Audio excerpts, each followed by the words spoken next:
Yo, yo, yo, this free dope. I'm Ham. I got my boy Thump with me. Yes, sir. We We got a, back. we got a very special guest flew in all the way from LA. West Orlando legend, artist CEO, P.I Bang. Go ahead and introduce Everything us. above, everything What's under. up with it? What's up with it? What's going on? How you doing today, brother? Man, I'm cool, man. I'm cool. Cool. I can't complain at all. What brings you in town? 40 birthday bash is tonight at Legends. You know I support my dog. 40's actually signed to my company too. He's a DJ I signed and as an artist. So I gotta support dog. Push up on bro real quick. Let them know what the label is, man. 448 Music Group, 448 the Music. only record label out the city, nigga. So how you come up with that name 448 Music Group? Where it come Man, from? just from starting in the streets, man. It was like a lucky number in the streets, and I turned that shit to my record label, nigga. No crazy story behind it. You ever thought about changing? Yeah, I was thinking about changing it to 448 Worldwide, cause a lot of since I started that shit, bro, over a decade. You know what I'm saying? And a lot of niggas is using 448 and a lot of shit. Yeah. So, but I originated that shit. I was talking about 448 when niggas was talking about 36 ounces. Yeah. When Gotti and all them boys was talking about bricks and all that shit, I was talking about 448. If you know what I'm talking about. That's what I was rapping about. So, but I wanted to say 448 Worldwide because I feel like not everybody using that shit. But I want to make it be known I'm the originator of that shit. Started that shit. So when did you started as a label? 'Cause I remember you as an artist first. Like, yeah. What made you transition So- from that to that? All right, when I was rapping, I really didn't have a label. I changed my shit a couple times. I remember I was using Fresh Off the Block was like my label name and shit. And but when I signed an artist, I wanted something that could be more universal. You know what I'm saying? And I had to start a label because now I'm putting music out through platforms and shit, and they want to know like when you're doing distribution and shit, what your company is. So that's what made me do it when I signed my first artist, really, bro, to make it like official. So when you got into the game, did you have like a mentor or something? Because to see where you started from and where you at now is like kind of unheard of. Nah. You know what I'm saying? Bro. Or is it just something you just, Actually, nah, like, I learned a lot of this shit on my own. yeah. I did, you gotta remember I used to be a rapper, so I would go to the studio, make music. The first time I went to a professional studio, it was called Transcontinental Studio. Now it's, I think, KDS or something. But that was Lou Pearlman shit. That's where NSYNC, Backstreet Boys and all them was going to. And a dude invited me to the studio, and that was my first professional, like, recording session. And I caught the bug doing that shit, and I started just recording, like, going to the studio. And, like, it was people here and there to tell me, don't do this and don't do that. But did I have, like a big dog or like a music industry mentor? Nah. Yeah. I did all that shit on my own, bro, and I just kept bumping my knees and falling a little bit and getting back up and just doing that shit, bro. But nah, I ain't had no mentor in the game teaching me this shit. So was this a goal, or did you see like an opportunity that made you transition from artist to? Yeah. So even in the beginning, bro, I always fought with like artists that I thought was dope, and I'd do songs with them. Like I remember I had this girl that she wasn't signing me, but I was just putting some money up to let her record, and her name was China, and she was singing on my hooks and shit. So I had the idea and the feeling of it, but officially, nah, like I didn't come in the game like, oh, I'm gonna start a record label and I'm gonna sign a whole bunch of artists. I did catch an opportunity, and my manager at the time was like, bro, if you know music, nigga, like if you gonna, you know what I'm saying, like grab an artist, we can make some bread. And then I turned that into this. And who was the first artist you signed? First artist I signed was Woop. Your first artist I signed. Paperwork, like official, real deal artist was Woop. And how hard was that? Like, cause he was buzzing and he was going up in the city, like to sign him. Like what? It wasn't the hard part was just going back and forth a couple times. Like it took like maybe like 3 meetings to get it done. Cause he had, I guess his mom at the time was like his manager. Yeah. So she was there, and that was the only hard part. But I think he signed to me on some. This is what he told me out his mouth. He watched what I was doing, and I was making noise in the city. You know what I'm saying? He watched niggas like me, Moot Boy, Armstrong, and whatever it was, like my structure, doing my shit. He saw that it could probably work. I also brought him over to the dude that was managing me. His name is Doug. He was with CSR Promotions, and he also was managing Caskey at the time. So when I brought him over there, that shit just kind of like made sense. Like, you got a management team who's already partnered with a major record label. You got a nigga like me who at the time I'm hustling. I got the bag, you know what I'm saying, and I got the experience. Cause nigga, at the time I was a rapper, putting up my own money for myself. So I think it just made sense. But was it hard to get it done? No, just it took a couple meetings and shit, and we made it happen. So what's that relationship now with you and Woop? You know, it's back to square one. You know, me and Dog, we fell out years ago. You know what I'm saying? And after his deal with Hitco, we end up getting back in the business again. And then I put out how many projects? We did Whoop Lingo 2, we did Dirty Face, and we did the 714 Glock 9 and Whoop mixtape. And everything was, you know, what it was. And where bro's at with it right now is just, you know, y'all see how bro, you know, he feeling how he feeling, and I'm feeling how I'm feeling, and now we back to where we ain't in business no more. In your opinion, like, when did the falling out start from your point of view? Because we done heard Whoop's point of view on the internet a couple times. So when do you feel like, you know, the fallout for me this time, it was something that I thought was not worth falling out about. You know what I'm saying? My conversation with bro was, what's up? Trying to encourage him, get in the studio, let's do something. Like, make some turned up shit. Like, bro, like, your music sounding real dark. Whatever space you in, like, let's go into different space. And I think, which I get it, you know, as an artist, it's hard hearing people tell you about your craft. You know what I'm saying? You know how that shit is like when you, bro, if you paint pictures all the time and you feel like this shit working, right? And they come tell you, man, nah, man, you need to draw this line or paint this line like this. You know, you might feel like, man, who the fuck is you telling me whatever? So I get it, but then my issue with that is, bro, I've been around you for so long. You gotta remember I signed Dog in what, 2013? So that's over a decade. You know what I'm saying? And I feel like I'm coming from a space of nigga like, I'm investing the money with you. We business partners. You know, I should have something to say so and telling you like, bruh, I think we need to do this. Dog ain't like that. So Dog went whatever way he went, and then, you know, we had some words, and it is what it is. Like, you know, y'all seen it play out and shit. Yeah. And, you know. So when he came home and you know, they had all that going on for him, and who was L.A. Reid that was behind him? Yeah, he signed L.A. Reid. Yeah, cool. So this is after your situation. Yeah, this is me. So all right. When he came home, he was still signing me. Yeah. Right. We already had been going through like paperwork shit while he was in prison and all. He ended up reaching out to me while he was in prison. We had a decent talk. Keep in mind, before he went in, it was fuck me. It was bad. Yeah. You know what I'm saying? Like I tried to sue him. You know what I'm saying? I sent a lawyer at him to handle. I'm handling business. This ain't street shit. Yeah. You know what I'm saying? I'm trying to show him like, bruh, this is music business. You know what I'm saying? I sent a lawyer at him, whatever. He ended up calling me while he was in his bed, and we had a conversation. And I guess something was going on with him, and possibly doing something with L.A. Reid.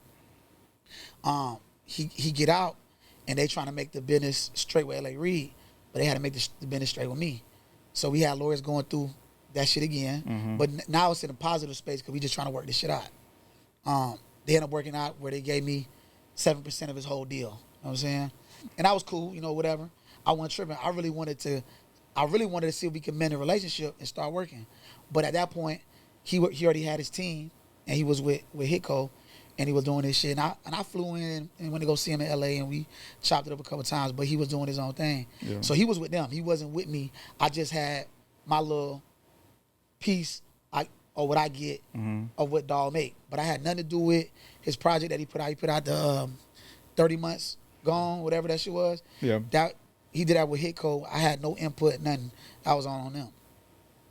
So that's where we was at when he came home. It was there was business there, but I wasn't a part of the situation. So why do you think it went sour before he went to prison? Because he seen it was a lot of success. You know, mentioned y'all was on the road, y'all was touring, y'all was traveling. Making money. That probably A lot of money. Do you feel like that was his peak right there?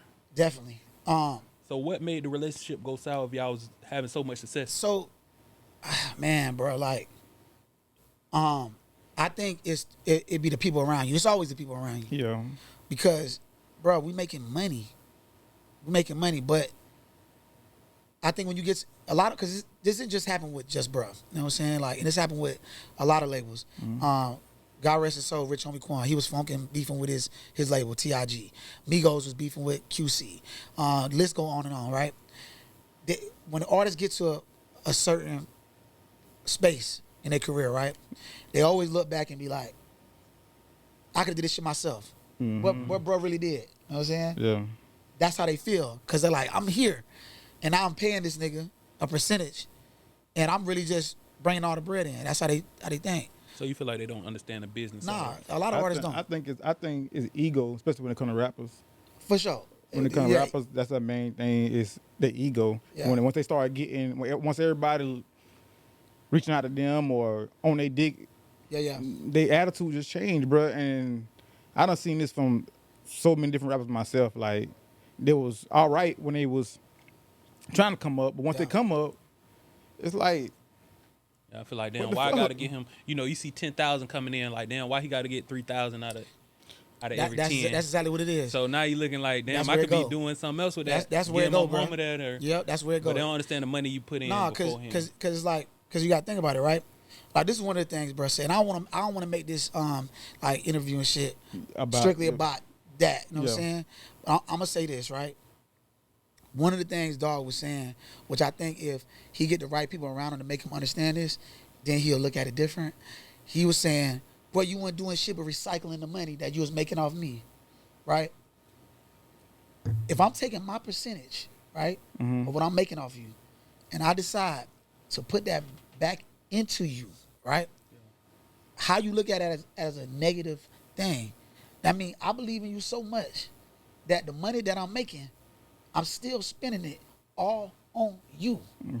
I ain't took that money and bought, because around that time I ain't even buy me a house. yeah. You know what I'm saying? Like, nigga, I'm doing bare minimum shit. Like, I ain't taking the money off you, nigga, and buying ice and shit, nigga. You know, I was in the streets around them times. Nigga, your money didn't do that. You know what I'm saying? I took the money from you, right? Once I started making the money and put it back in you, because I already seen what I did when I wasn't making no money. At first, I wasn't making no money off Woop, bro. We was doing the shows, but you gotta keep in mind, I gotta keep all this shit up. Yeah. But I don't think bro understand the videos, the traveling, you know what I'm saying, putting anything together, the studio, the mixing, the mastering, the artwork, everything costs. And around that time, we buying bulk CDs by the 5,000s. Every time we read up, we buying 5,000 CDs every time. It wasn't no Apple Music. It wasn't none of that shit. So where the money was going was back into you, but you look at it, how you felt that was negative by saying, bro, you was recycling the money, you putting the money back, you taking the money you making off me to put it back into me. Yeah, nigga, because I believe that much. I could have been taking that money and just do the bare minimum. This is my cut. Yeah. This is my cut. So it's like, we won, I'm gonna bet on you again. I'm gonna bet on you again. And I you. kept betting. I ended up betting on him again. Nigga, I bet on him again. After you got out your situation with the major, came back with me, I bet on you again, nigga, because I believe, nigga. And you talking about recycling the money. But that Whoop situation, it did open a lot of doors, because a lot of artists seen the success y'all had and was like, man, I want to get with Bang. Like, so it was easy for you moving forward to, do business with artists. It wasn't? Nah. It was a gift and a curse, my boy. Yeah. You gotta remember how we left off before you went to prison was fuck me. And that's all I stole money. A lot of people remember that. Bro, that shit. Remember, it was like at the time we hadn't signed a major record deal, but like almost all the people in the industry saw that shit and was reaching out and talking about it on Instagram. Like, around that time, that's when Instagram was just kicking off. So like the so-called blogs and shit on that bitch talking about this shit. They took pictures of me and bro, put us side by side and shit, talking about how we beefing and shit and all this crazy shit. So a couple artists I tried to sign after, bruh, they ain't want to fuck with me because of that situation. Yeah. You know, and I don't, you know, I don't want to get into naming the artists. We just talking about that shit outside. Like, it's a few of them that I wanted to sign, bruh, that would not do that shit because of that situation. Like, bro, I ain't fucking with you, bro. The hottest nigga in the city said you bad business. Yeah. Know what I'm saying? So let's switch gears a little bit. Yeah, right? that's what I'm saying. Let's switch gears for sure, for sure. 14 years ago, you dropped Married to the Money, right? Married to the Money. Married to the Money. You, Disco, D-Boy. Yeah. All that, you know what I'm saying? Good time to be from Orlando. For sure. But, you know, that bond y'all had, you know, if Disco was still here today, God bless Disco. If he was here today still, do you think that y'all situation would be different? You, D-Boy. Yeah. You know. I mean, so, you know, God rest my dog. Like, my dog, so real quick, and I ain't gonna just take y'all down memory lane and shit, right? But I'm gonna get y'all to, like, real quick though. So, without bro, it wouldn't be no me. Disco. Just all the way out there, bro. Like, the first time my song got played in the club, like, and I felt like I had something was because of bruh. It was the song that he played. I was performing at goddamn whatever that shit was, and he was like, bruh, this the fucking song. I'm gonna play that shit. It was him and another DJ Greg G. It took that record, started playing that motherfucker. That was my first taste of success. Understand what I'm saying? My shit getting played in the club. It started getting played in the radio, on the radio. Nasty playing it, D Strong playing it. What song is that? Trap Keep Jumping. Yeah. That was my only big record big that did it for me. And it opened up so many doors, bro, because bro decided right there on that stage when he played that bitch, bang, this it. So without that, how would I have been doing the music and knowing the business and getting where I was going and signing Woop? Yeah. You know what I'm saying? Like, that's how I ended up signing Woop.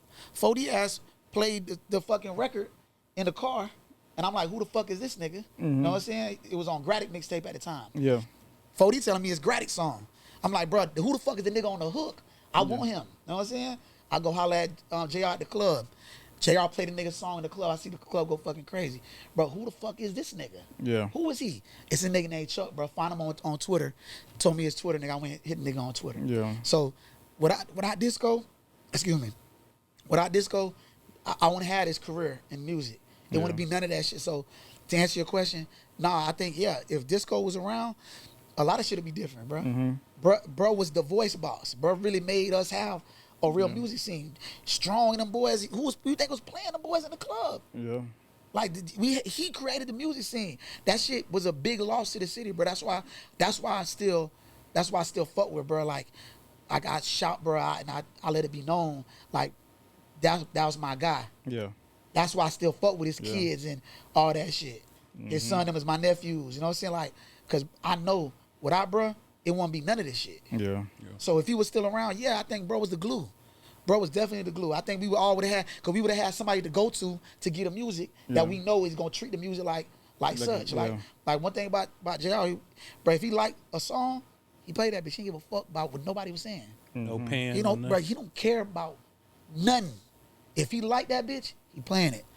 Cause I look back, I was going through, when I was doing my homework, I was going through a bunch of old videos and stuff, and I was seeing the motion he had back then when social media really wasn't a thing, and I was like, damn. And seeing where you at now, and seeing what kind of empire y'all could have had if he was still here, I was like, damn, they would have been a monster right now. Not saying, you know what I'm saying, your situation not the best, but I know if he was here, it would be bigger than this. It would have been major, bro, definitely major. You know what I'm saying? Bro, I made him Woop's DJ immediately. That was Woop's like original DJ. Yeah. Immediately we took him on the road. He's on the road going show to show, nigga. I'm trying to cut him in the budget, make sure he get paid. You know what I'm saying? Cause bro was the glue, bro. Like, put it like this, bro. Not to say there's not gonna be another DJ, you know what I'm saying, better than JR. You know what I'm saying? Yeah. But them shoes could never be filled. It'll just never happen. I put the house on 4D. That's the best DJ nigga in the city. But can he fill JR shoes? Nah, you can't fill bruh shoes. Yeah. You can only create your own shit. You know what I'm saying? So yeah, brother, just to answer your question again, like, without bruh here, it made the industry weird, bro. It made everybody weird. It made their relationships weird. Yeah. Cause bro was like, he kept it together on something, man. Bro, so-and-so finna be at the studio, bro. We can go push up on him. know what I'm saying? Hey man, so sent me the record. Hey Bang, you fucking with this? Like he was that conversation piece. Everybody was going through, bro. He was everywhere. He was everywhere, bro. So that's what I don't see. I've been in the studio with a lot of artists, but I never see like DJs pulling up, like having real relationship with artists. Like you don't see that now. It's business now, nigga. It's like, and I get it, bro. Like I said, bro, I done been in every part of this shit, so I understand the business. The DJs now is like, especially the ones in Orlando, right? They feel like I'm not finna put my all in support these artists. They get big, don't do nothing for me, right? Mm-hmm. But you know what the difference between JR and them? Again, if he like the music, he don't give a fuck about what they pay him. They ain't got nothing to do with that. Bro, if he liked the music, he played the music. Don't get me wrong, he took some money from some niggas. Like, nigga, you want me to play your shit that bad, I'm gonna take this check. But the shit that he supported and shit, he liked the music. It's really simple, bro. But now the DJs now is like, nigga, I'm not finna play this nigga shit without this bag. Yeah. You know what I'm saying? Like, nigga, if you want me to put you on my platform, you gotta pay me. But in all reality, you a DJ, you supposed to just play good music. Jeezy's not paying you, Lil Baby's not paying you, Moneybagg Yo is not paying you to play their shit. So why you telling the artists in the city like, yeah, I need that to play this shit? Like, if that's gonna be that, tell them that. Like, bro, you know I'm not really supporting the song. I'm taking the money because you know so you making me play your shit. Right. So I gotta get paid. But make some music that I like, and I'll play your shit. For free. I mean, that's really what it is. Think about it. How many artists in the world, when you go to a club, you hear these artists getting played, right? You think any of these DJs in the city know them niggas? I'm just saying, personally have a personal relationship with them? No. You think they talk to them niggas on the phone? Fuck no. But they playing that shit because the song hot. Playing every night. But see, that's a disconnect between the DJs and the artists. They ain't gonna see a lot of niggas, you know, it's the elephant in the room. They don't address the elephant in the room. Yeah. When they talk to me, I try to explain it to them if we do have them conversations. I just don't get on platforms and bark and do all that shit because it don't really get me nowhere. But it's way too many people in the city versus just one person like me who I'm trying to tell you like, man, do it like this. They probably feel like, man, who the fuck is you? So I just, I talk to the people who want to listen. So that era, that was the Woop era. Who was the next artist you signed after that? The next artist I signed was, I think I signed D Boi. I think D Boi was next. Yeah, D Boi. I signed D Boi next. What made you want to reach out and do business? Me and D Boi always been cool. I knew D Boi since 2006 when I had a street team. But my history is deep. I can't. Yeah. The interview ain't gonna be long enough for me to go all the way into that shit. But I had a street team, and D Boi and his manager hired my street team. I had a street team called Fresh Off the Block Promotions. They hired my street team, came to my office, dropped the bag. My street team was passing out his CDs, putting up his posters, doing all that cool shit. We started building a relationship, got cool over the years. He went to prison, came home, I booked him for a show. You know what I'm saying? Shit like that. And we had a good relationship. And when he was working with Marquise Daniels, he was doing the 1090 Block Boys. We used to always get booked together. We was on the same ticket. So I watched, you know what I'm saying, like I was part of that grind with him. We recording together, the same studio. We doing shows together. I'm around them niggas. And when he went like doing his own thing, his manager reached out to me and was like, hey bro, like what you feel about, what you feel like we missing? Cause at the time we on fire with Woop, nigga. We on the road. We beating the road up. So, of course the managers asked me like what can, they do to make their shit, get to that next level. And I'm like, bro, what y'all want to do? Like what y'all need? You know what I'm saying? He was like, really, we just need a partner that believe enough to drop that bag and put that believe, because it ain't just about the money. Because niggas got money. Like, niggas be having money. Niggas in the street, they getting money. But, like, who gonna take that money and, like, really put it on the artist, nigga, and really believe enough to spend what's needed? You know what I'm saying? Yeah. So we partnered up. And D-Boy's deal, bro, was like that was the least amount of percentage that I did a deal with an artist ever. Because he came to me, like, I respect, bro. Like, he came to me, bro, really with a project almost done. You know what I'm saying? All he needed was the marketing, promotion, etc. You know what I'm saying? So when he came with that shit, like, pretty much packaged, I was like, bro, I ain't gonna even make the percentage be what it is for my other artists. I'm gonna take it a little less, because, bro, you came with your shit. I put the bag behind it. You see D-Boy shit everywhere. Yeah. That was on the Can't Tell Me Nothing project. That was one of his highest. I feel like that was his 10 best. Toes Down? Yeah, I feel like that was his best project. A lot of people feel that way. I feel like that was his and I project. can't take credit for the music. Yeah. He made the music, but what I don't want to get the discredit for is the marketing of that album, bro. Yeah. Like, bro, I spent bread on that album. Classic Weekend came, big banners on that shit, posters everywhere, purple heart T-shirts. Like, where you think that budget came from? And that was y'all only project that was like, well, it was good business, like y'all was on good terms? We was on good terms leading up to the next one. Oh shit, man, but you know I had so many projects, all these artists. The next one he put out, the one with Bigger Rankin, because we did a Reloaded, we did a was it Fish Scale? Nah, hell no, that was before me. That was way Damn, bro, he did 10 Toes Down, right? And they did 10 Toes Down Reloaded. And then it was the other one he did with Bigger Rankin. That project is when, because, you know, I put him in touch with Bigger Rankin. They knew each other and shit, but I put it together and they started working, and Bigger Rankin was kind of managing them. I sent D-Boy on the road to do, Bigger Rankin was doing this little tour thing where he goes city to city and had artists performing and shit. Yeah, that's when he was on with Q. Yeah, with Q and shit. So I put him on the road. He was doing that. And when he came back off the road, bro, it's like, I felt like maybe Bigger Rankin was showing us some things that he felt like they want to do it with just them and not me. Yeah. So bro called a meeting and was like, he want to buy out of his deal. You know what I'm saying? And I told him a number. You know, I don't think they liked the number. And it just went like that. It wasn't no fuck you, bro. What made you come up with that number? It was based on what I spent. Right, I was trying to double my money I spent. You know what I'm saying? Like, I put this amount of money in you. I trust you. And you want to jump out the deal, so you need to give me a chance to make my money back and the profit. Right. Like, I ain't do this shit to get you hotter, nigga, and me get out the way, nigga. Yeah. Know what I'm saying? Like, So I wanted to put this trying money somewhere else and doubled it. You see what I'm so saying? You Like, took a loss, really. I took a loss, and you know, like I said, bro, you know, me and bro. On the business side, you didn't really take a loss, but I get you.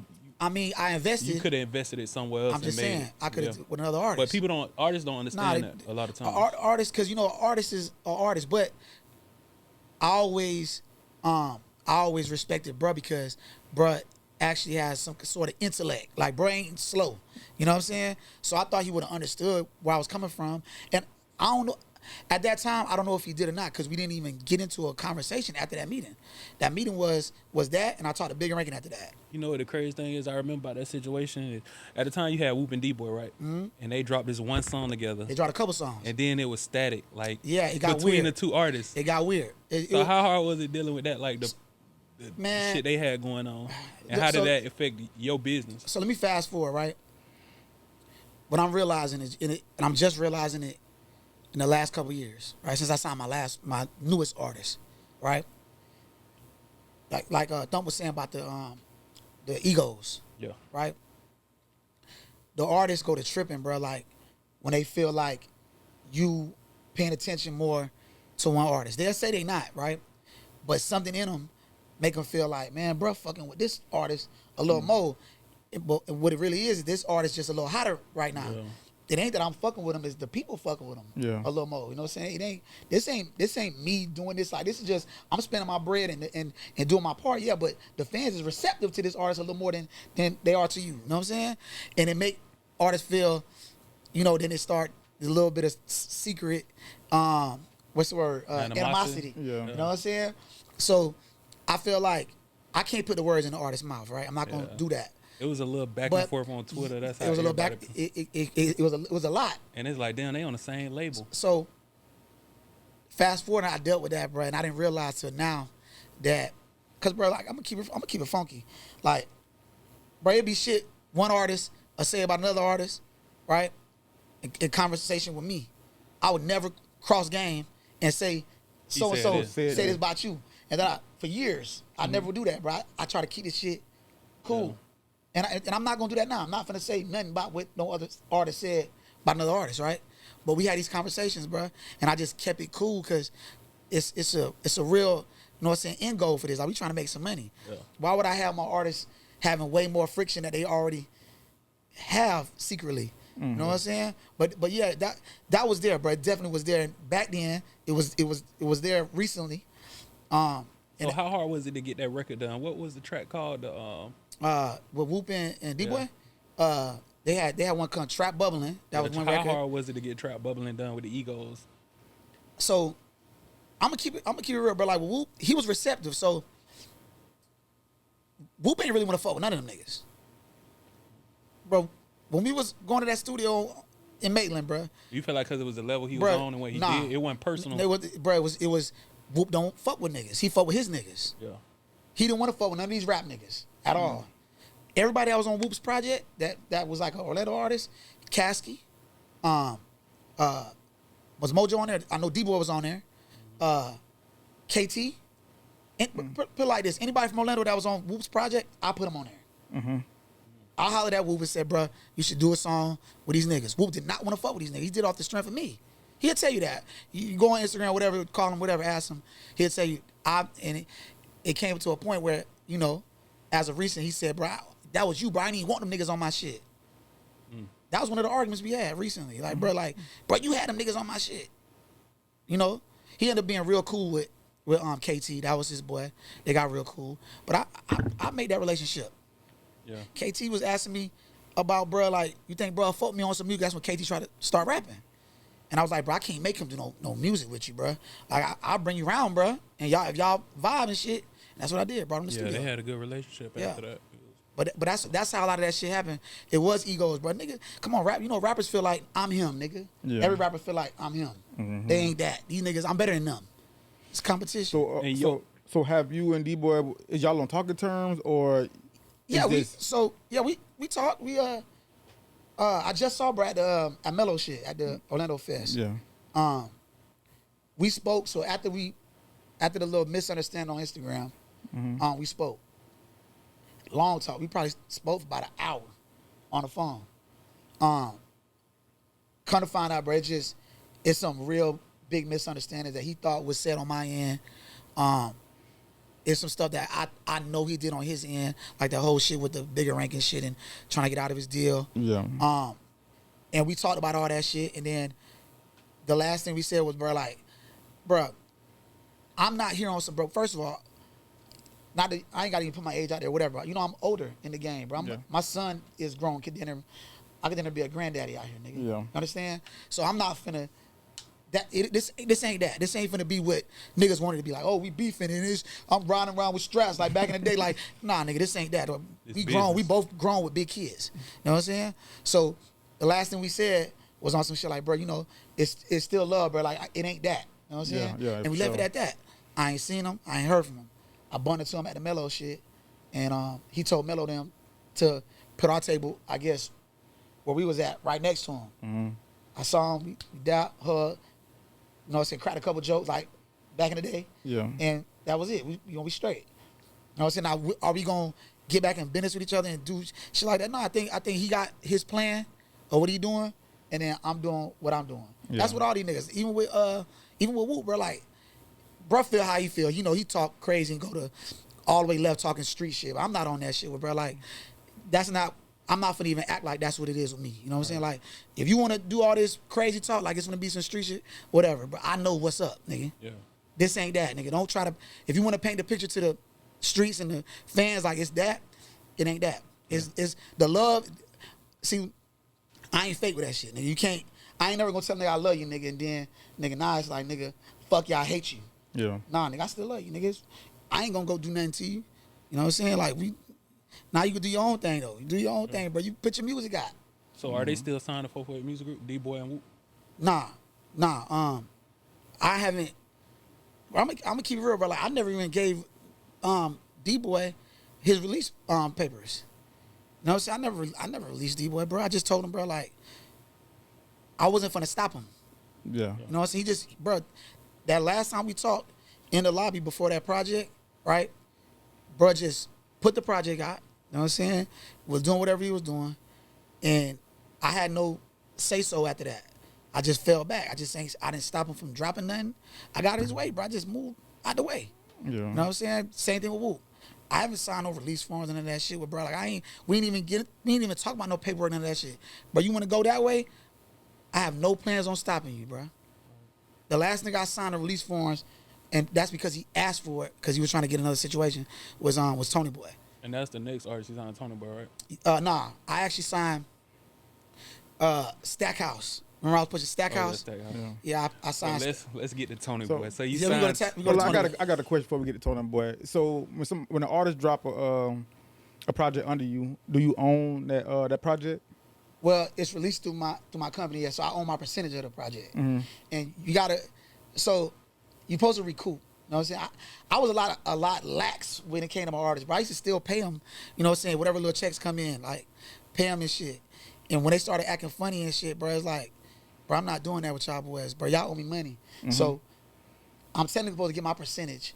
We both, me and the artist own the material together. Yeah. This percentage of it is theirs. This percentage of it is mine. You know what I'm saying? I'm supposed to get my percentage when the check come in. They get their percentage when the check come in.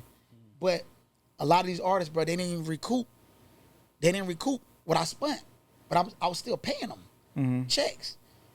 When they start acting funny, bro, I'm not doing that no more. Matter of fact, how about this?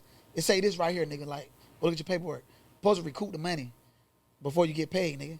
So let me recoup what y'all owe me first, then I start kicking back out the checks. You know what I'm saying? Recoup that money. I want to get my money back. Since I ain't do nothing. I ain't do nothing for y'all. Let me recoup mine, then I'll pay y'all. Have it ever been a situation where, you know, it was just like you trusted him, you didn't do no paperwork, and you was like, damn, I should have. Fuck no. That's a business of it. Bro, I ain't never. I did that shit a lot. I fuck with people off the street relationships. No. Now look, in the streets, when I was in the streets, trust a nigga off their word. But guess what happened? Trust a nigga off their word, it always go to what?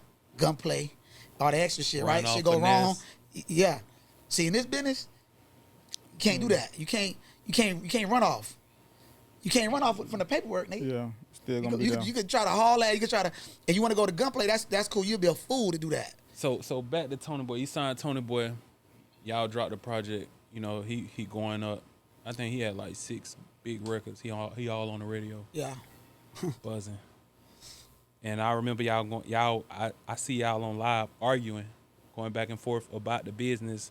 I guess he went on a podcast and said something about people told him not to sign to you. Right. And he felt like he should have listened. How did that make you feel? He said my first artist told him not to sign to me, and my second artist told him not to sign to me. And how it made me feel, I said what I said. Like, so back to the whole shit with like the Woop shit. Remember I said like that damage, like made younger artists who I tried to sign not want to sign to me. Yeah. So if an artist that's with me, bro, that has success, right, saying on a podcast, and niggas told me not to sign to him. Why would you say that on a public, like a platform? Yeah. You want people to, because I don't think he caught himself to understand like how that came out, bro. Like you're saying niggas told you not to sign to me. So now that's reopening the wound. Yeah. Making artists see, bro. But see, something ain't right over there, but bro. They make it seem like you the Birdman of Orlando. You see what I'm saying? Did you ever talk to them artists and got their reason to why they would tell him that? My first artist, I don't want to keep saying bro name like that because it just That's why I say, did you talk to the artist? Yeah. To avoid it, let's say, do you think you can come back from that reputation that they put out, that like you still and whatever misleading shit they say? Man, look, you think that you could bounce back? Look, the proof is in the pudding. Check this out, man. The proof is in the pudding, dog. Like, my first artist said he ain't say that. My second artist said he told bruh he could do it on his own. That's what he said. He said he didn't say it like that. He said he told him he could do it on his own. Right.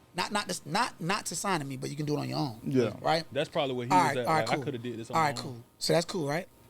Do it on your own then. So what, like, he's doing it on his own right now. He's doing it on his own right now. Yeah. You understand what I'm saying? My current artist, right? He happy with the situation. Yeah. He got a lot of money. Young rich nigga. Yeah. Around this bitch. He moved his family out the hood, nigga. Yeah. You know what I'm saying? He made it. He got a $6 million record deal. Yeah. You understand what I'm saying? Like he made it. So shout out Kuttem Reese, man. You feel me? And then, and then the same artist that said that, and it's not because me and bro, like, there's no beef with me and Tonii Boy. Yeah. Like, I just talked to bro recently, that I talked to him yesterday. There's no beef with dog. He feel how he feel, what his truth is about our situation, and I know what I know about our situation. You know what I'm saying? I think had he got to the major record deal, and shit like that, he wouldn't even say nothing like that on the podcast. But he did. Y'all signed to Empire, right? We did a distribution deal with Empire, a real distribution deal, not the one when you go online and you just sign up and get your shit on their platform. That's what everybody doing. A lot of people go to Empire, you go online, you sign up, you put your shit through them like DistroKid. Yeah. We got a real deal where they gave us a bag, they gave us money. Yeah. Ghazi himself signed our paperwork. We got that type of deal. It was a small deal, and it wasn't nothing crazy, but all we needed them for was playlist and marketing. That's all really, because I was still spending the money. It wasn't no crazy. They gave us some money. Speaking of spending the money, I remember y'all was on live, but you mentioned you spent a certain amount of money, which I felt like was a lot. A lot of people don't see that in their lifetime, probably. What? On the radio play. On one record. Yeah, it was one record. And he said something to the tune of, "That was stupid. You shouldn't have did that. Nobody told you to do that." Right. Look at that sound. All right, bro. We have a listening session at the studio. All the DJs, I'm talking about, bro, every DJ was in that bitch. I ain't gonna lie. Tony Boy had, like that, we promoted it real good. Had all the DJs in that bitch. We playing your album. They play this song called Faucet.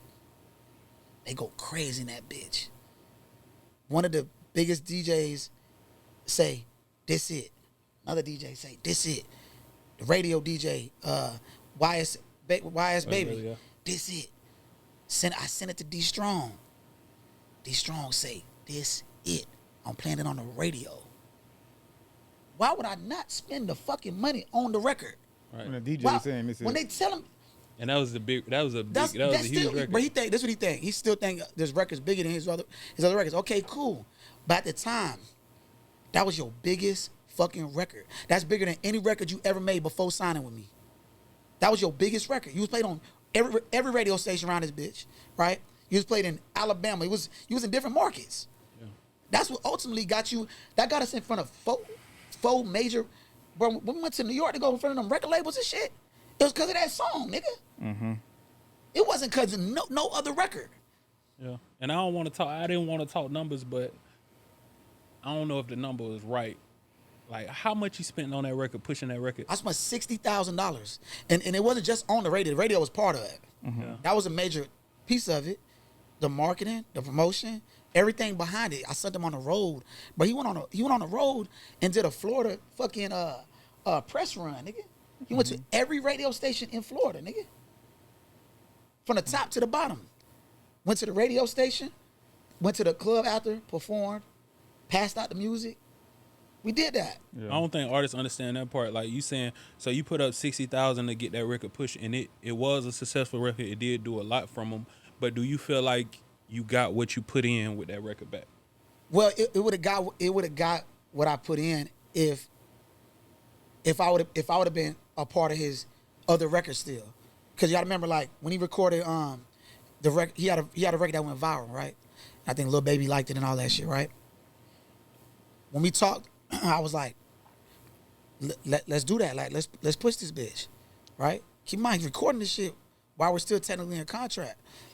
You got this following on social media because of the deal me and you did, bro. Like, all that marketing, the marketing dollars I'm spending is building your fan base up. The deal with Empire and shit, that's how he got verified on social media, Facebook and Instagram and all that shit. Like, this is all happening why? Because I'm spending the money. So if he had made that record, right, a bigger record, right, and I was a part of it, you don't think that shit would have went crazy and I would have made all that money back? He said he made the viral record. He said he made like I don't know dinner 100,000 off that motherfucker. That would have put that 60,000 back. You know what I'm saying? If you would have made a couple 100,000. Yeah. Do you believe it from being in the business? Do you believe that record produced 100,000? I mean, put it like this, bro. It could make maybe half of that. He probably could have did half of that in the last couple of years. Yeah. You know what I'm saying? But like I said, bro, this is no beef. Yeah, this bro. not. This just to help. I'm explaining my part, bro. I'm trying to help artists understand like that point of view, like, because a lot of artists, like I done dealt with artists too that feel like they don't understand the business side. So when shit, slow or it's not coming like they expected, they feel like that's okay, what it was. This his fault. So explain to all the local artists that are watching right now, what's the most misconception about getting signed to a label like you? What's the most misconception? That you don't gotta work. You think when you sign to a nigga like me, we gonna do the work. Bro, you still gotta do shit, bro. Like now, the new age thing, right? Is the social media and the TikTok and all that shit, right? So, bro, you gotta do trillers. You gotta, you know what I'm saying, to go live. You gotta do a little TikTok shit and a little bit of you know what I'm saying, like artist shit that only you could do, like from your phone. You know what I'm saying? Like, you gotta do that, bro. Like, I'm gonna spend the money. I'm gonna make sure you on every platform. They gonna see you. You see when Reese drop, he's on. I ain't gonna say every platform, but a lot of platforms. You see it on social media. You see him, like you see him. He's visible. That's my part. But you still gotta do your part, bro. You gotta work. This ain't. Oh, I'm just gonna go to the studio, sing all the music, mix and master, put it out. That's one part, nigga. What you gonna do, like, to get these fans engaged? Yeah. Like, what about the money part? Because I know some people think they supposed to get like this big check, man, and all this. You know, it's a difference between a major label and. So let me just break it down. Like, my first couple artists, it was no advance. You know what I'm saying? There was a reason, because I'm a small record label, bro. I'm basically a what they call it, artist development type of company, bro. You come with me, nigga, I'm gonna put all the money up.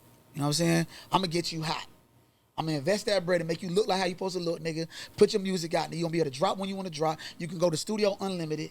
You know what I'm saying? You can get the producers. You can pay the producers. Cause a lot of niggas can't even pay the right producers, cause they ain't got the budget for it. You know what I'm saying? I'm doing that part. But moving forward, keeping it real, bro. Like, Reese is my first artist I gave an advance. You know what I'm saying? Like, I had to. Yo, poppin'. Bro, I had to. Did you sign him before or after the Madden? After the Madden, before the Madden. When I signed Reese, he had 2 records out. He had two videos out. It was Rockstar, I think, and My Story. Yeah, that nigga. I saw his manager at the time. I ain't saying that nigga name at all, but his manager at the time,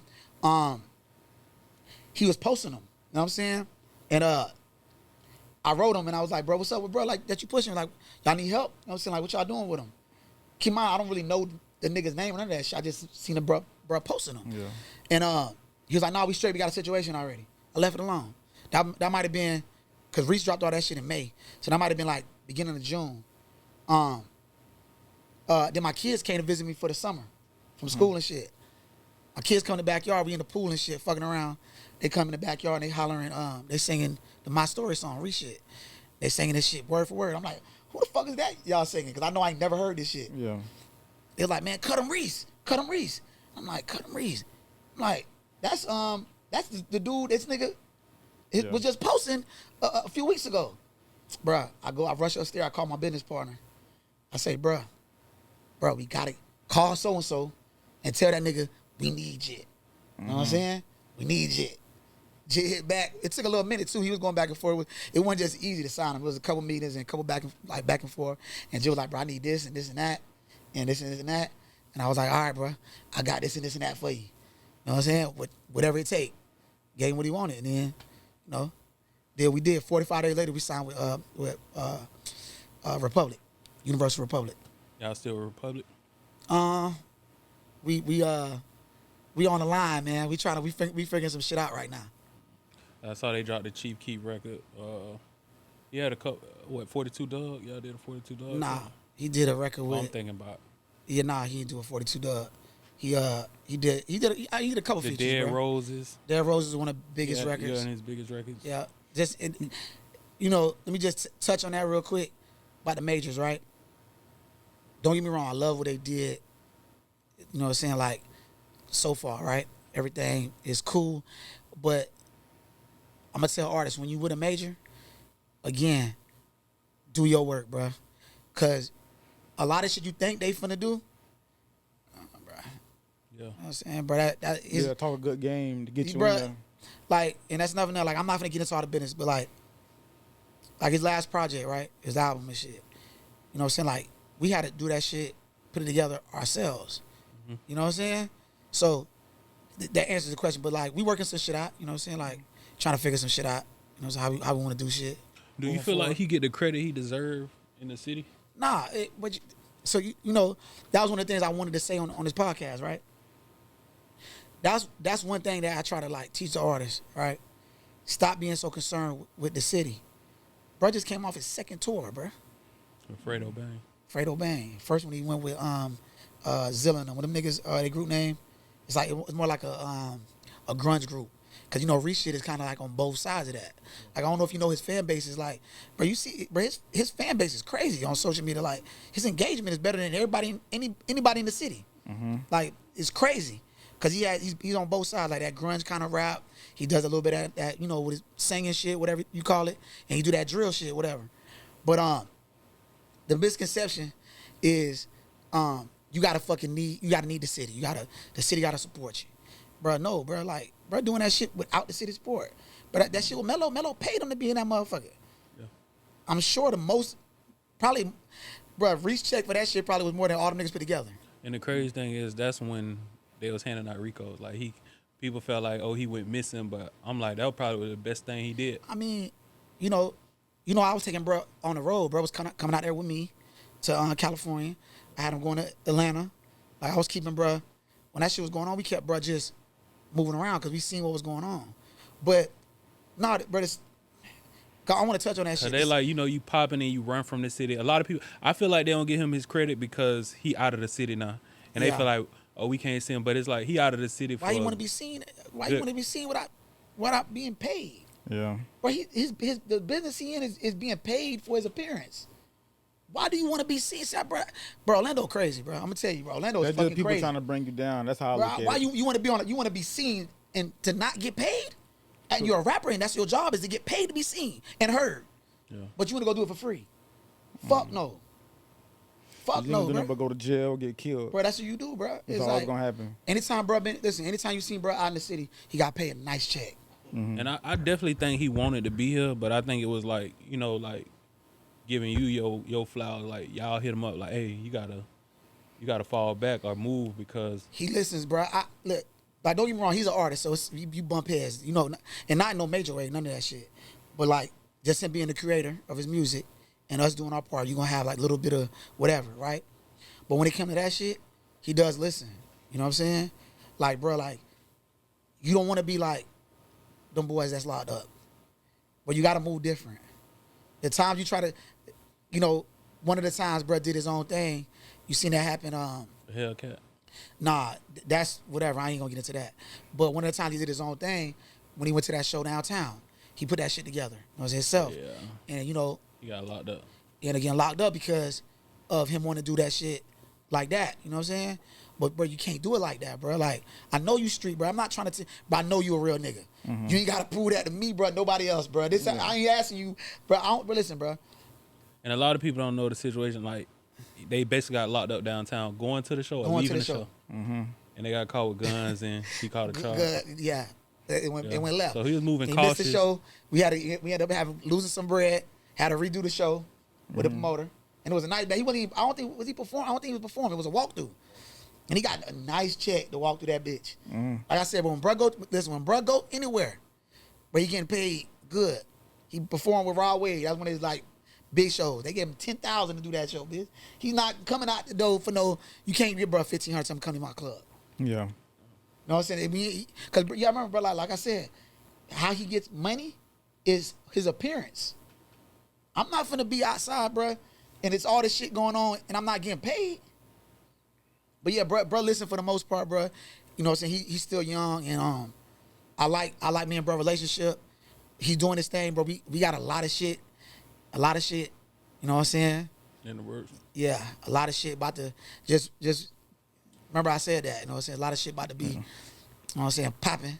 So another thing I wanted to mention, you also signed more than artists, you signed a DJ, right? Yeah, 4D. So you got 4D on the record and on the label, and you mentioned that earlier. Yeah. I remember this conversation we had when 4D first got home. Mm-hmm. Well, before he came home, he was like, I'm signing a DJ, and I'm like, well, who and why? Yeah.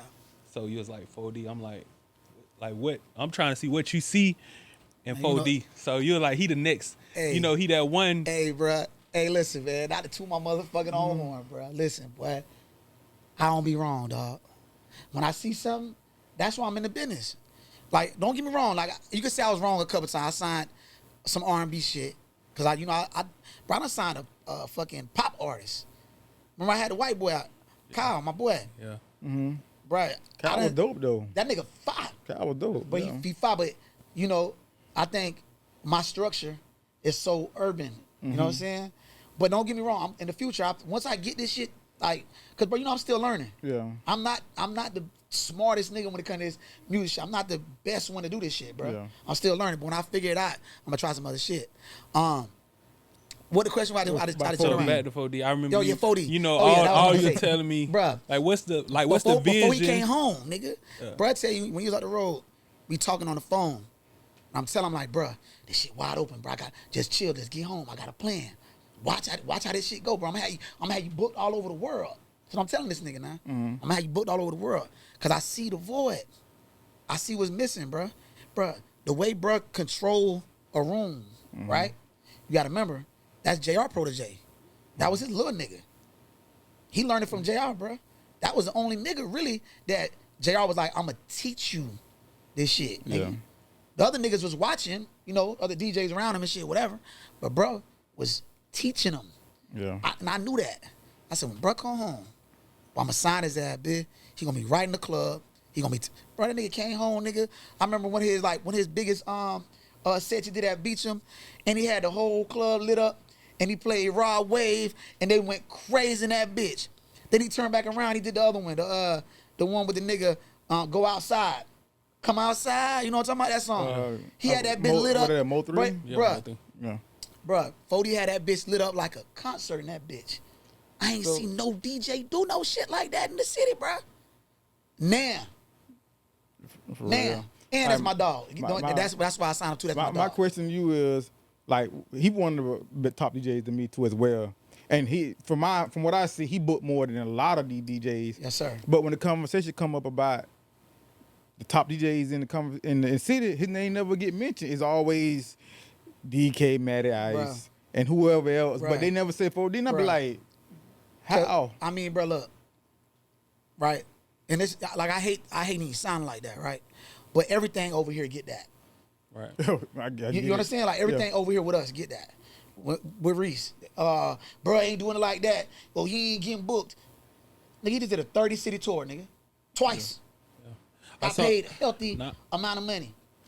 4D is booked almost every night. Yeah, I just saw he was in DR not too long bro, ago. He's a resident DJ in DR, bro, out in the country. So this is the thing, like, I don't see other DJs doing that. So why they gonna say that? Why they gonna say brother best? Nigga, it's like, let brothers be the best then. We ain't gotta say that. Yeah. Yeah, if y'all feel he ain't, okay, cool. We trying to get this money. Yeah. You see him booked international. Bro, about to go to Mexico, and when you going this shit, 2025, he's booked in Cancun, Mexico. Yeah. Which one of you niggas been booked like that? And I fuck with all them niggas. Yeah. I ain't here to bash no DJ, bro. I fuck with all them niggas. I love them niggas. A lot of them. Yeah. But they not gonna bring bro up in the conversation, bro. Nothing over here gonna get that. And he definitely reaching out to them artists, building relationships. But do you feel like he go to the studio, like you mentioned, what stood out to me with JR is him going like hollering at artists like, hey, what you doing tonight? You in the studio? He has, bro. That shit just watered down. You know what I'm saying? Like, you know, it's too much issues and complaining with that shit, but it's a big disconnect. DJs and artists and promoters and artists, it's a big disconnect. So, bro, just, it's like, if niggas want to do business, they gonna holler at them about business. And I feel like if bro likes something, like if artists give him some music and he like the shit, I believe bro will play that shit. Yeah. You know what I'm saying? Do you feel like a lot of people have the issue, like he pushed a lot of out-of-town artists? Like, he got relationship with out-of-town artists. Man, that's everybody, bro, because this is what it is. Look, bro, look. Bro, that's why I say I love and hate Orlando, bro. Yeah. These niggas got a complaint about everything and everybody, every situation. They playing the out-of-town artists because the niggas is getting hot, nigga. There's no other reason why. It's no favoritism, none of that shit. They making the music, dog. The boy Boston Richie. They had Bobby Fishscales coming to this bitch 3-4 times a year. They ain't saying nothing to the promoter. No, you feel me? No, that's what they do. They do say something. They talking shit about the promoter. Oh, why the boy keep booking so-and-so? That's why we ain't on. Why they ain't booking nobody from the city? Bitch, your shit ain't hot, nigga. Look at yourself in the mirror. So, yeah, they came at Matty basically saying, Matty made a statement, said it's a drought in the city. And, you know, they crucified him for it. But he stood on his word like. Matty, you know, that's my boy. You know, I love what Matty do. He a real supporter of my team and what we doing. I fuck with bruh. I think that And this is what I told him. I told him the other day, I'm like, this is actually months ago, I told him when that shit happened. I told him, I said, bruh, the city don't want to hear why they ain't hot. They don't want to hear you telling them they suck. Yeah. Or they ain't good enough. What artist? That's like a basketball player, bro. You go to his games and shit. You telling the nigga, man, bro, man, the other niggas, they scoring, bro. You ain't scoring, bro. What's up with you, bro? You think that nigga want to hear that shit? You behind him telling him that? Or he hear you speaking that shit about how his game wasn't right? Yeah. They don't want to hear that shit. So I told Maddie, I'm like, bro, in retrospect, bro, you can't keep vocalizing that shit. Do your job, Maddie. Like, you're not going to win with the city, bro. I can't win with them. Everybody feel like I owe them something. Even though every artist I signed is from Orlando. I could sign an artist from Australia, nigga. But I ain't doing enough for the city. Oh, Bang don't help the artist. Nigga, every artist I signed is from the crib. And they all made money. Almost every artist I had made money. A lot of money. Been booked. And I got and when shit hit the fan, you know, when y'all was going at it on social media, you made a statement. I'm done with the city. Fuck the city. I ain't fucking with nobody else. Yeah, bro. You know. So where you stand today? You fucking with the city or still fuck the city? This is where I stand, bro. Look, I love Orlando, bro. You know what I'm saying? You know, I had my whole life was created in this motherfucker, nigga. Everything good happened for me here, bro. Everything bad that happened to me here, bro. You understand what I'm saying? Like, so I got love. I'm always gonna fuck with the city. I think in that moment, I still feel like that a little bit. Like I'm not extending my hand to certain niggas. I'm not going out my way no more, bro. I brought a whole conference down to this bitch with real A&Rs. Nobody's never done that shit, by the way. I brought 10 A&Rs from every almost every major record label, bro. Niggas still said I didn't do nothing for the city. So I'm not gonna win. I'm not gonna win until they all win, which I can't make them all win. So do I hate the city? I gotta hate a love-hate relationship. I hate how they move. They blame everybody. And I wanna say this, you know what I'm saying, while I'm on this platform, bro. Artists, bro, y'all gotta stop blaming everybody but yourselves, dog. You're the missing component. Stop blaming the fucking promoters. Stop blaming the DJs for not playing shit. Go around them niggas. Fuck them. Bro, go on TikTok or something. Go do a Triller. Reese, the city don't fuck with Reese, nigga. Like the kids that like his music, whatever. But what DJ you see like really going hard for Reese, bro? And I'm gonna say like 40 probably by default is one of the niggas playing this shit, Maddie. Yeah. You know what I'm saying? Like niggas ain't really going hard for Reese, bro. Don't get me wrong, there's been niggas here and there, but like really behind them, fuck no. But guess what we did? Go around that shit, nigga. He get paid more than any one of them niggas right now to do a show. I'm just saying, stop complaining, bro. Stop complaining about the fucking DJs and what's in Orlando, bro. Go around that shit. Go around that shit. Use your fucking phone. This is how you get on. Reese got on by his cell phone, nigga. Yeah. That nigga was doing snippets on his cell phone, nigga. He ain't get on by nan DJ playing his record, bro. Yeah, and I remember Nardo Witt was coming up. He not from the city, but he basically said he paid every blog like $50. That works too. To post Come his on, shit. bro. Like I don't think artists realize how easy it is. Like they in their head, and if like nigga own something, so they gonna go that route. They wanna give an excuse of why they ain't hot. That's easiest. That's the easiest cop out. Cause the DJs in my city ain't playing my shit. That's why I ain't hot. Nah, nigga, that's you. And it was one artist was hot, and I remember I never heard him in the club, but he was one of the hottest upcoming artists in the city. And there's still other people like MX. Well, that's pretty much who I've been hearing lately. So there's a couple little niggas. I'm watching a couple of little niggas, man. I be watching these niggas. I got two sons, nigga. My youngest son about to be 16. My oldest son about to be 21. Know what I'm saying? I'm watching these niggas. So who before you we get out of here, cause we over the time limit. So Yeah, before we get out of shit. here, Yeah, I know it's gonna get there, bro. before we get out of here, man, just get a local artist to watch it right now. Get them just drop a gem on them one time. Just tell them something. Man, like I just said, bro, it's you. It's on you, dog. It ain't on nobody else, bro. Don't make your story be that. Don't use that as an excuse that it's the DJs, the promoters, or anybody, bro. It's on you. The technology that we got nowadays, bro, you can use your cell phone. That should turn you to a millionaire. Right. Don't blame nobody, bro. The city really don't support what I'm doing for real, bro. But I'm making it. I'm making money off music. I've been making it for years, bro. Nigga, it start with you, bro. Look in the mirror. Tell yourself, if you want to blame somebody, blame yourself, nigga. That's it. That's all I gotta say, bro. That's free dope right there. Free dope. Yeah, y'all artists coming through, man. And you know it's all love, bro. Y'all artists, man. Y'all keep doing y'all thing. You know, dog watching for show. Like you said, he paying attention. One more thing too, man. One more thing. Like, you know, I'm telling my truth when it comes to this business. You know, the artists I sign all that shit, they gonna feel what their truth is. I'm just telling my part of the story. You know what I'm saying? Don't take no offense out there. I'm not beefing with niggas. This ain't no nigga, fuck you when I see you down the street, I'm gonna pop at you. You gonna pop, we ain't on that. You know what I'm saying? I'm telling my part of my story, nigga. Y'all niggas tell y'all part. You know what I'm saying? Y'all been telling y'all part. Shit, doing podcast and shit. You know what I'm saying? Y'all been telling y'all part. We just tell my part. Free dope, nigga. All right. Let's get it. That was good.